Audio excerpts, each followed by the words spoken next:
Hello everyone, welcome to my channel The Concept Booster, and today we will start our chemistry class, and in the first class we will study about the chemical calculation.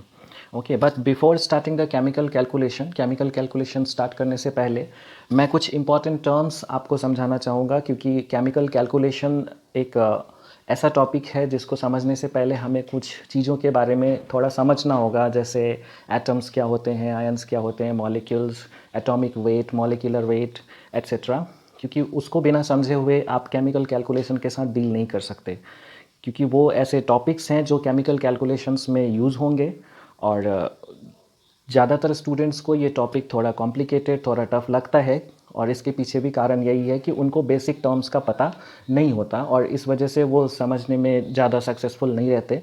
तो मैं चाहूँगा कि इस video के through मैं आपके इस समस्या का समाधान कर सकूँ। इट मीन्स कि मेरा कोशिश होगा कि आपको मैं इसके बेसिक टर्म्स को पहले समझाऊं और उसके बाद आपको केमिकल कैलकुलेशन समझाऊं, ताकि आप इसको अच्छी तरीके से समझ सकें और आपके सामने अगर कोई क्वेश्चन आता है तो आप उसके साथ अच्छे से डील कर सकें। Okay, so let's come and learn. So the first thing that we need to learn about the chemical calculation, यहाँ पे जब हम केमिकल कैलकुलेशन देखते हैं तो जो पहला टर्म हमारे सामने आता है that is chemical. So chemical है क्या, हम केमिकल के साथ यहाँ पर क्या करने वाले हैं, क्या है ये केमिकल। तो केमिकल केमिस्ट्री के अंदर हम किसी भी चीज़ को केमिकल कह सकते हैं, जैसे कोई एटम्स है, कोई मॉलिक्यूल है। सपोज़ इवन हम वाटर यूज़ करते हैं, हम सभी वाटर यूज़ करते हैं, तो वाटर भी एक तरह का केमिकल है, क्योंकि इसके अंदर भी हाइड्रोजन है, ऑक्सीजन है, कई सारे सॉल्ट्स जो हैं इसमें डिज़ोल्व होते हैं आयंस के फॉर्म में। ओके, तो सभी तरह की चीज़ें जो आप हम यूज़ करते हैं, like every matter you can say.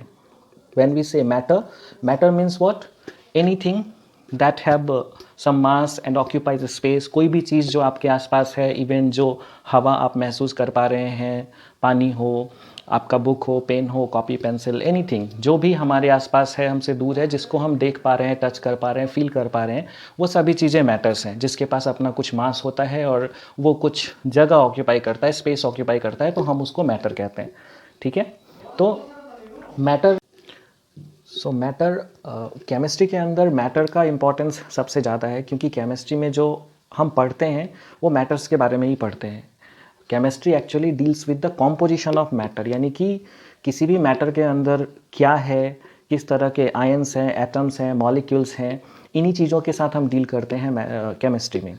Okay, तो हम मैटर्स के थ्रू ही समझने का कोशिश करेंगे कि ये अलग अलग जो कंपोनेंट्स हम देखते हैं केमिकल कैलकुलेशन के अंदर वो क्या है, किस तरह से रिलेटेड है आपस में। तो मैटर, सपोज यहाँ हम एक एग्जांपल लेते हैं, water. So water, you can say water is a type of matter.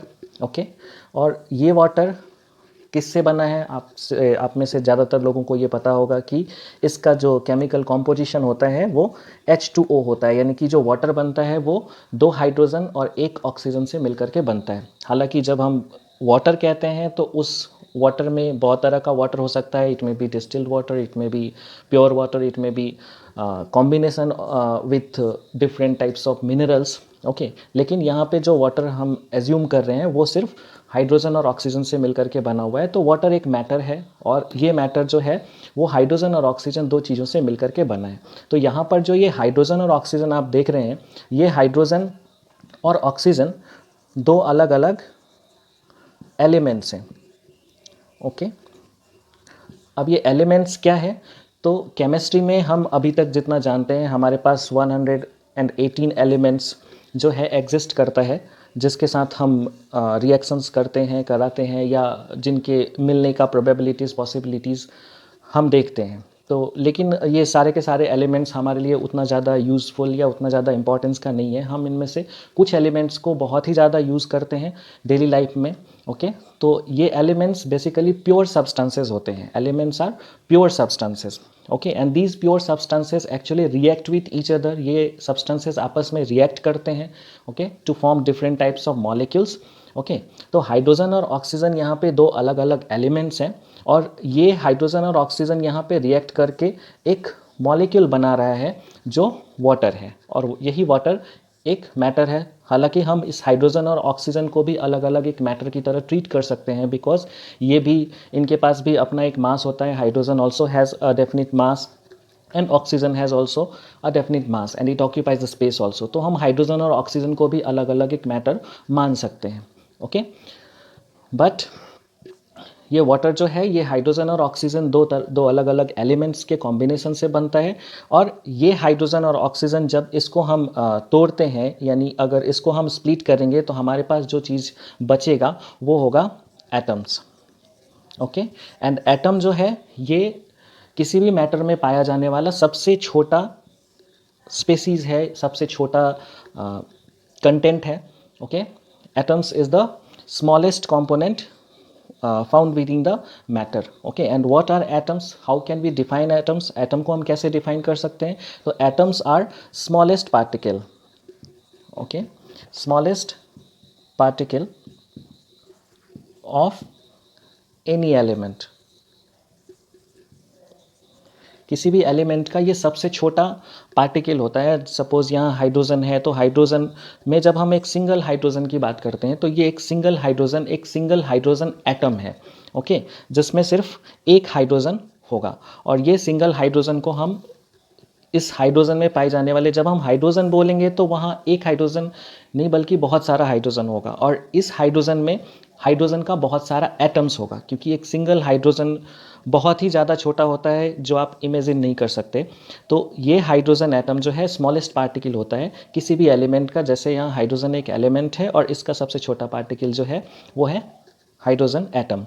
Okay, but जब हम स्मॉलेस्ट कहते हैं तो यहाँ पे एक और पॉइंट जो है हमें रिमार्क करना होगा कि ये स्मॉलेस्ट पार्टिकल जो है कई टाइम्स स्टेबल होते हैं और कई टाइम अनस्टेबल भी होते हैं।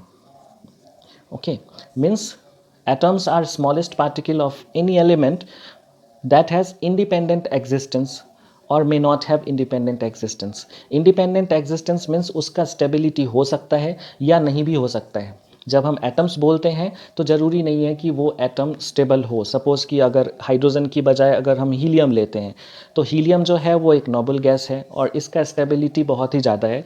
मीन्स इसको आप फ्री स्टेट में अलग से देख सकते हैं। बट हाइड्रोजन जो है ये काफ़ी ज़्यादा रिएक्टिव होता है और ये स्टेबल स्टेट में नहीं होता। Means you can not find hydrogen atom in free state. Okay, but helium is easily available in free state. Helium जो है वो एक स्टेबल इनर्ट गैस है जो कि फ्री स्टेट में मिलता है। बट हाइड्रोजन आपको नहीं मिलेगा, आपको ऑक्सीजन नहीं मिलेगा, नाइट्रोजन नहीं मिलेगा। ओके, तो हमारे पास जो अलग अलग एलिमेंट्स हैं उनके एटम्स, कुछ एलिमेंट्स के एटम जो होते हैं वो ईजिली अवेलेबल होते हैं फ्री स्टेट में, और जो फ्री स्टेट में अवेलेबल होते हैं उनका एटम जो है वो इंडिपेंडेंटली एग्जिस्ट कर सकता है। लेकिन जो स्टेबल स्टेट में नहीं होते हैं उनके एटम्स जो है इंडिपेंडेंटली एग्जिस्ट नहीं करते हैं, जैसे hydrogen, oxygen and nitrogen. Okay, तो जो फ्री स्टेट में एग्जिस्ट नहीं कर सकते वो एटम्स के साथ यानी आपस में एटम्स का कॉम्बिनेशन करके और मॉलिक्यूल्स का फॉर्मेशन करते हैं।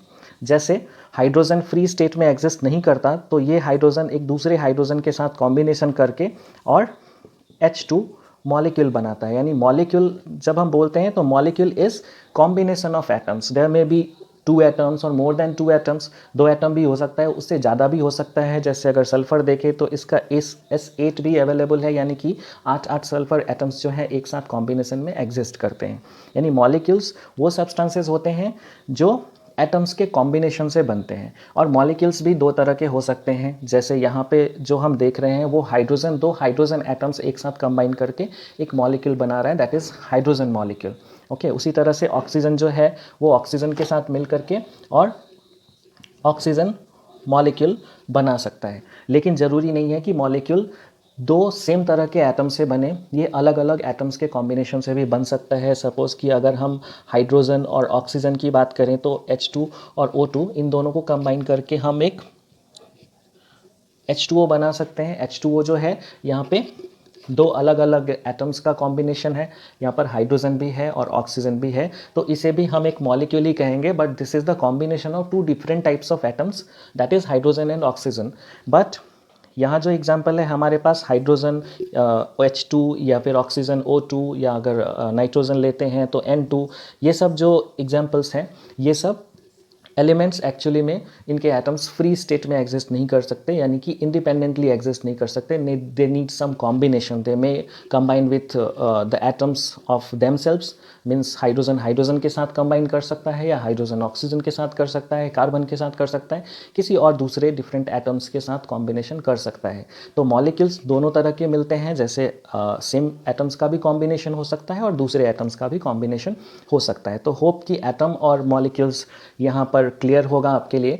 अब हम थोड़ा आयंस के बारे में बात कर लेते हैं कि ये आयंस किस तरह के स्पेसीज होते हैं. तो आयंस भी मैटर में पाए जाने वाले स्मॉलेस्ट यूनिट्स में से ही है, और ये आयंस बेसिकली एटम्स के ही चार्ज पार्टिकल्स होते हैं. यानी एटम्स जो जब सपोज कि हाइड्रोजन एटम है, तो ये हाइड्रोजन एटम जब अपने एक इलेक्ट्रॉन को लूज़ करता है, सपोज कि इसके पास एक इलेक्ट्रॉन है और इसने ये इलेक्ट्रॉन लूज़ कर दिया, तो जब ये एक इलेक्ट्रॉन लूज़ करता है तो ये बनाता है H+, that is hydrogen ion. ये पहले हाइड्रोजन एटम था जिसके पास एक इलेक्ट्रॉन था, और इसने एक इलेक्ट्रॉन लूज़ करने के बाद एक पॉजिटिव चार्ज डेवलप किया. जब भी कोई एटम अपना चार्ज डोनेट करता है, लूज़ करता है, तो उसके ऊपर पॉजिटिव चार्ज डेवलप होता है. जैसे हाइड्रोजन यहाँ पे एक इलेक्ट्रॉन लूज़ करके एक पॉजिटिव चार्ज अपने ऊपर डेवलप कर रहा है. ओके, उसी तरह से सपोज़ हमारे पास अगर सोडियम है, तो सोडियम, जैसे सोडियम की बात करें तो सोडियम का नंबर होता है 11, और कॉन्फ़िगरेशन देखें तो 2 8 एंड 1. तो इसके थर्ड सेल में एक इलेक्ट्रॉन होता है, और ये एक इलेक्ट्रॉन अगर ये लूज़ कर देता है, यानी किसी को डोनेट कर देता है, दे देता है, तो इसके ऊपर एक चार्ज डेवलप होता है, दैट इज़ Na+. ओके, तो ये जो है ये क्या है, आयंस है, लेकिन इनके ऊपर पॉजिटिव चार्ज है, तो इन आयंस को हम एक अलग नाम से बुलाते हैं, दैट इज़ कैटायंस. ओके, इसी तरह से हम दूसरे एग्जाम्पल्स ले सकते हैं. जैसे अगर फ्लोरीन है सपोज़, तो फ्लोरीन जो है इसका नंबर 9 होता है, यानी कि कॉन्फ़िगरेशन करें तो 2 and 7, यानी इसके लास्ट सेल में, सेकेंड सेल में 7 इलेक्ट्रॉन्स हैं, और ये एक इलेक्ट्रॉन गेन करेगा to complete its octet, to become stable. इसके बारे में हम बाद में बात करेंगे. लेकिन यहाँ पर सेकेंड सेल में इसे 8 इलेक्ट्रॉन चाहिए to become stable like neon. Okay, तो ये क्या करेगा, एक इलेक्ट्रॉन गेन करेगा, और एक इलेक्ट्रॉन गेन करके अपने ऊपर एक नेगेटिव चार्ज डेवलप करेगा, और ये बन जाएगा fluoride ion, that is F-.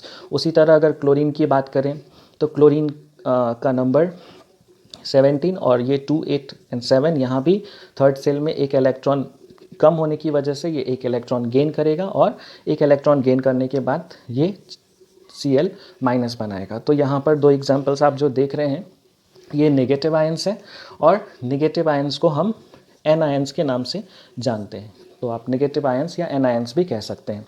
Okay, इसके अलावा कुछ और आयंस होते हैं जिनको हम पॉली एटॉमिक आयंस कहते हैं. और ये poly atomic ions basically poly atomic, जो कि नाम से ही क्लियर है, पॉली एटॉमिक, जिसमें एक से ज़्यादा एटम्स, एक से ज़्यादा तरह के एटम्स मौजूद हों.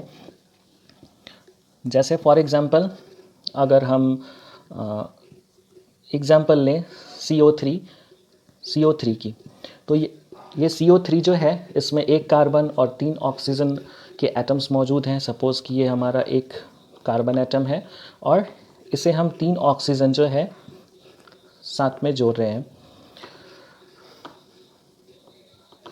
तो कार्बन के पास 4 इलेक्ट्रॉन होता है, आप लोगों को पता होगा, 4 इलेक्ट्रॉन, और ऑक्सीजन के पास जो है अपना 6 इलेक्ट्रॉन होता है. तो सपोज़ कि कार्बन ने 2 इलेक्ट्रॉन इसके साथ और 2 इलेक्ट्रॉन इसके साथ शेयर किया, और ये ऑक्सीजन का अपना 6 इलेक्ट्रॉन हो गया. उसी तरह से ये कार्बन का 2 इलेक्ट्रॉन इसने इस ऑक्सीजन के साथ शेयर किया, और इसके पास, ऑक्सीजन के पास अपना खुद का 6 इलेक्ट्रॉन है. तो आप देख सकते हैं यहाँ पे ऑक्सीजन, दोनों ही ऑक्सीजन का ऑक्टेट पूरा हो रहा है. ऑक्टेट पूरा हो रहा है, इट मीन्स कि you may represent it like this, means oxygen का 2 इलेक्ट्रॉन यहाँ बॉन्डिंग में आएगा. तो यहाँ पर ये कार्बन जो है 2 ऑक्सीजन के साथ मिलकर के इन 2 ऑक्सीजन को क्या कर रहा है, स्टेबल कर रहा है. लेकिन जब हम इस ऑक्सीजन को देखते हैं, तो इस ऑक्सीजन में इसके पास अपना 6 इलेक्ट्रॉन खुद का है, लेकिन कार्बन के पास अब इलेक्ट्रॉन नहीं है कि ये इसको डोनेट कर पाएगा. तो इस कंडीशन में इस मॉलिक्यूल के ऊपर, इस पूरे मॉलिक्यूल के ऊपर, CO3 के ऊपर हमें 2 इलेक्ट्रॉन्स का ज़रूरत है. और इस 2 इलेक्ट्रॉन्स की ज़रूरत को पूरा करने के लिए यहाँ पर 2 माइनस चार्ज हमें देना होगा। मतलब कि ये CO3 जो होगा ये सिर्फ CO3 नहीं होगा बल्कि CO3 2 माइनस होगा, यानी कि इसको 2 इलेक्ट्रॉन्स मिलने पर ही ये किसी के साथ कंबाइन कर पाएगा। सपोज़ अगर आप देखें जिसके पास 2 इलेक्ट्रॉन एक्स्ट्रा होते हैं, जैसे कि कैल्शियम, तो कैल्शियम के पास 2 एक्स्ट्रा इलेक्ट्रॉन हैं, या मैग्नीशियम के पास भी 2 एक्स्ट्रा इलेक्ट्रॉन हैं, इसका नंबर होता है 12, एंड 12 को जब हम कॉन्फ़िगर करेंगे तो ये 2 8 एंड 2, तो 2 इलेक्ट्रॉन इसके पास एक्स्ट्रा है। ये 2 इलेक्ट्रॉन्स जो है ये इसको डोनेट कर सकता है, और ये 2 इलेक्ट्रॉन्स डोनेट करने के बाद यहाँ पर जो कंपाउंड हमें मिलेगा वो मिलेगा MgCO3, यानी Mg के पास 2 एक्स्ट्रा इलेक्ट्रॉन होने की वजह से ये CO3 के साथ आसानी से कंबाइन हो सकता है और एक मॉलिक्यूल बना सकता है, यानी एक स्टेबल कंपाउंड बना सकता है जो है MgCO3। ओके, तो इस तरह से पॉलीएटॉमिक आयंस होते हैं, और ये CO3 2 माइनस एक एग्जाम्पल है। इसके अलावा आपके पास बहुत सारे एग्जाम्पल्स हैं, जैसे SO4 2 minus, NH4 plus, CH3CO minus. तो बहुत सारे पॉलीएटॉमिक आयंस हमारे पास हैं जो हम कंपाउंड्स के अंदर देखते हैं।